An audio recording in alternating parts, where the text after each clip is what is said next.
Assalamualaikum sa mga kapwa ko Muslim at sa mga kapwa ko Pilipino. Ako po ay nakikiusap na maging masusi sa pagboto o sa pagpili ng mga kandidato ngayong darating na halalan.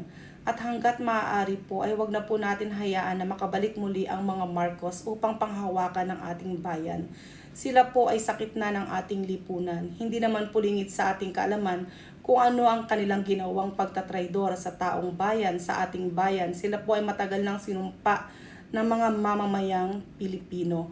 Ngayon po si Amy Marcos ay nagdadrama na naman na kesyo nakikisimpatya siya sa ating mahal na Pangulong Roa Rodrigo Duterte.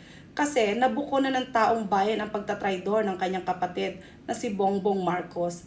Wala na silang lugar sa ating lipunan. Kaya hanggat maaari po, no to Marcos, no to diktador, no Marcos ever again. Assalamualaikum.